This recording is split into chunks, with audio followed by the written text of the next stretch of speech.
ভারত নেপাল সীমান্তে এসএসবি জওয়ানদের হাতে আটক হলো জাল পরিচয়পত্র সহ এক চীনা নাগরিক। তার কাছে জাল পরিচয়পত্র পাওয়া গিয়েছে। সংবাদ মাধ্যম সূত্রে জানা গিয়েছে, সোমবার এসএসবির 41 নম্বর ব্যাটালিয়ন পানিট্যাঙ্কি সীমান্তে ওই চীনা যুবককে আটক করা হয়েছে।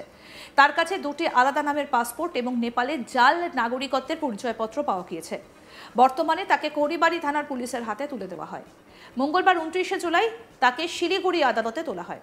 এসএসবি সূত্রে জানা যায়, ধৃত চীনা যুবকের কাছ থেকে খামরিতসাং 7 গুরামে এবং সেঙ্গেই তাসাং কর্মজিমি নামে দুটো পাসপোর্ট পাওয়া গিয়েছে।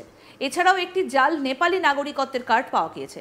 এই চীনা যুবক কী কারণে ভারতে এসেছিল সেটা গোয়েন্দা এবং নিরাপত্তা সংস্থাগুলির যৌথ জিজ্ঞাসাবাদ করে দেখছে।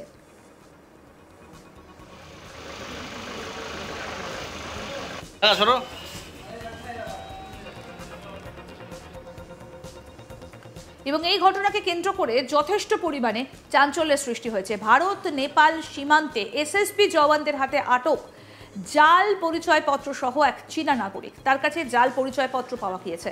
সংবাদ মাধ্যম সূত্রে খবর, সোমবার এসএসবির 41 নম্বর ব্যাটালিয়ন পানিট্যাঙ্কি সীমান্তে ওই চীনা যুবককে আটক করা হয়। তার কাছে দুটো আলাদা নামের পাসপোর্ট এবং নেপালের জাল নাগরিকত্বের পরিচয়পত্র পাওয়া গিয়েছে। বর্তমানে তাকে খড়িবাড়ি থানার পুলিশের হাতে তুলে দেওয়া হয়েছে। মঙ্গলবার 29শে জুলাই তাকে শিলিগুড়ি আদালতে তোলা হয়। এসএসবি সূত্রে জানা গিয়েছে, ধৃত চীনা যুবকের কাছ থেকে খামরিতসাং 7 গুরামে এবং সেঙ্গেই তাসাং কর্মজিমি নামে দুটো পাসপোর্ট পাওয়া গিয়েছে। এছাড়াও একটা জাল নেপালি নাগরিকত্বের কার্ড পাওয়া গিয়েছে। এই চীনা যুবক কী কারণে ভারতে এসেছিল সেটা গোয়েন্দা এবং নিরাপত্তা সংস্থাগুলি যৌথ জিজ্ঞাসাবাদ করে দেখছে। আমাদের প্রতিনিধি উৎপল পোদ্দার কি প্রতিবেদন তুলে ধরেছেন, শুনবো এবার। বাংলাদেশ অনুপ্রবেশকারীদের ঠেকাতে শিলিগুড়ি সংলগ্ন যে আন্তর্জাতিক বর্ডারগুলো রয়েছে সেই বর্ডারগুলিতে নিরাপত্তা ব্যবস্থা কঠোর করেছে ইতিমধ্যেই বিএসএফ থেকে আরম্ভ করে এসএসবি। পানিট্যাঙ্কি যে বর্ডার রয়েছে ইন্দো নেপাল সীমান্ত, সেই সীমান্তে এসএসবির কঠোর প্রহারা রয়েছে সর্বত্র। সম্প্রতি আমরা দেখেছিলাম যে দুজন বিদেশি প্লেয়ার যাদের ভিসার মেয়াদ উত্তীর্ণ হয়ে গিয়েছিল তারা ভারত থেকে নেপালে যেতে গিয়ে এসএসবির হাতে ধরা পড়ে। এই নিয়ে কিন্তু চাঞ্চল্য সৃষ্টি হয়। এরপর ফির গতকাল রাতে নেপাল থেকে ভারতে অবৈধভাবে প্রবেশ করতে গেলে এসএসবি জওয়ানদের হাতে গ্রেপ্তার হয় এক চীনা নাগরিক। তার কাছ থেকে পাওয়া যায় দুটি ভিন্ন নামের পাসপোর্ট এবং নেপালের নাগরিকত্বের যে শংসাপত্র সেই শংসাপত্র। তার কাছে কি করে নেপালের শংসাপত্র এলো এবং কেন তিনি ভারতে আসছিলেন তা নিয়ে কিন্তু বিস্তর প্রশ্ন ইতিমধ্যেই উঠতে শুরু করেছে। এসএসবি সেই নাগরিককে ইতিমধ্যেই গ্রেপ্তার করে শিলিগুড়ি আদালতে পেশ করে আজ, এবং শিলিগুড়ি আদালত থেকে তাকে রিমান্ডে নিয়ে তাকে জিজ্ঞাসাবাদ করা হবে বলে কিন্তু ইতিমধ্যেই জানা গিয়েছে। তবে কি উদ্দেশ্য নিয়ে তিনি ভারতে প্রবেশ করতে চেয়েছিলেন তা নিয়ে কিন্তু একাধিক প্রশ্ন রয়েছে, যার সেই প্রশ্নের সন্ধান ইতিমধ্যেই শুরু করেছে গোয়েন্দা দপ্তর ও পুলিশ। ইন্দো নেপাল সীমান্তে যখন টহলরত অবস্থায় এসএসবি জওয়ানরা ছিলেন সেই সময় কিন্তু এই চীনা নাগরিক বা যুবক সে কিন্তু ভারতে ঢোকার জন্য চেষ্টা করে। তখন তাকে আটকায় এসএসবি জওয়ানরা এবং তাকে জিজ্ঞাসাবাদ করে। এসএসবি জওয়ানরা তার কথায় অসঙ্গতি পেলে পরে তাকে নিয়ে আসা হয় বর্ডার সংলগ্ন যে ক্যাম্প রয়েছে এসএসবি সেখানটা, এবং তাকে সেখানে জিজ্ঞাসাবাদ করার পর খড়িবাড়ি থানার হাতে তুলে দেওয়া হয়।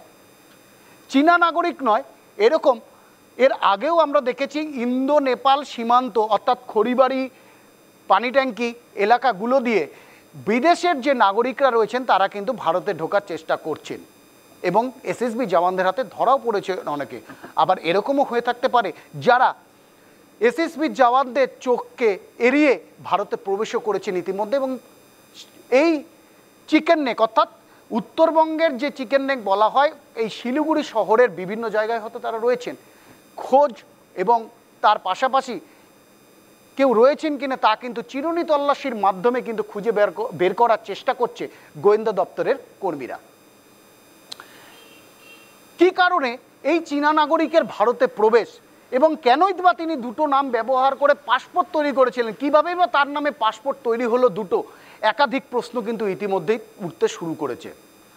সীমান্তবর্তী এলাকাগুলোতে কঠোর নিরাপত্তার না থাকলে হয়তো এই চীনা নাগরিকও কোনো রকমভাবে ভারতে প্রবেশ করতে পারত, তবে এসএসবি জওয়ানদের তৎপরতায় কিন্তু এই চীনা নাগরিক গ্রেপ্তার হয়। পাশাপাশি এরকম যাতে কোনো রকমভাবে অবৈধভাবে ভারতে কেউ প্রবেশ করতে না পারে তার জন্য কিন্তু ইন্দো নেপাল সীমান্ত, ইন্দো বাংলা সীমান্ত এবং ইন্দো ভুটান সীমান্তে নজরদারি কিন্তু বাড়ানো হয়েছে বলে আমরা কিন্তু জানতে পেরেছি। এসএসবি ইন্দো নেপাল সীমান্ত মূলত দেখে থাকে এবং সেই সীমান্তগুলিতে নিরাপত্তা ব্যবস্থা এবং প্রহরা আরও কঠোরভাবে নেওয়া হচ্ছে বলে এসএসবি সূত্রে জানা গিয়েছে। এসএসবি জওয়ানরা যাতে এই জায়গাগুলোতে অর্থাৎ এই ইন্দো নেপাল সীমান্ত দিয়ে অবৈধভাবে যাতে ভারতে কেউ প্রবেশ করতে না পারে তার জন্য কিন্তু ইতিমধ্যেই কঠোর ব্যবস্থা গ্রহণ করেছে।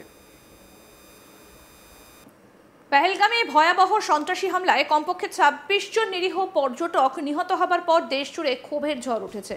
অন্যদিকে বাংলাদেশে চলছে অরাজক পরিস্থিতি, যেখানে হিন্দুদের ওপর আক্রমণ চলছে। আবার জেল থেকে বেরিয়ে গিয়েছে বেশ কিছু জিহাদি। সেক্ষেত্রে বর্তমানে বাংলাদেশে এমন পরিস্থিতি তৈরি হয়েছে যে সেখানে জেল থেকে বের হওয়া জিহাদিরা ভারতে ঢুকে পড়তে পারে বলে আশঙ্কা রয়েছে।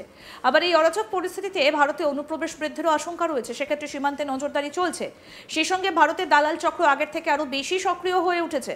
সব মিলিয়ে সীমান্তে বিপদের ঘণ্টা বাজছে। সীমান্ত দিয়ে যাতে কোনো অনুপ্রবেশকারী ঢুকতে না পারে তার জন্য বাড়ানো হয়েছে নিরাপত্তা।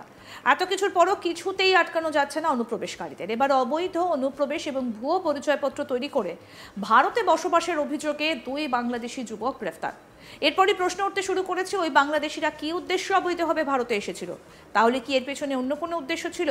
সেটাও খতিয়ে দেখা হচ্ছে। কোনটা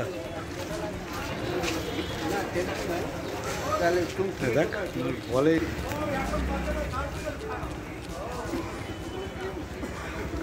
এবার ভারত নেপাল সীমান্তে এসএসবি জওয়ানদের হাতে আটক জাল পরিচয়পত্র সহ এক চীনা নাগরিক। তার কাছে জাল পরিচয়পত্র পাওয়া গিয়েছে।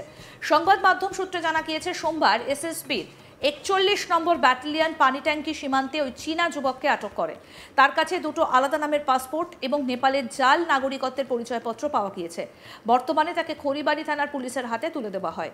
মঙ্গলবার ২৯শে জুলাই তাকে শিলিগুড়ি আদালতে তোলা হয়। এসএসবি সূত্রে জানা গিয়েছে, ধৃত চীনা যুবকের কাছ থেকে খামৃত সাং সেতেন গুরামে এবং সেঙ্গেই তাসাং কর্মজিমি নামে দুটো পাসপোর্ট পাওয়া গিয়েছে। এছাড়াও একটি জাল নেপালি নাগরিকত্বের কার্ডও পাওয়া গিয়েছে বলে জানা যাচ্ছে। পুরো বিষয়টাই খতিয়ে দেখছে পুলিশ। আরও আপডেট পেতে দেখতে থাকুন আজ তাক বাংলা। সাবস্ক্রাইব করুন।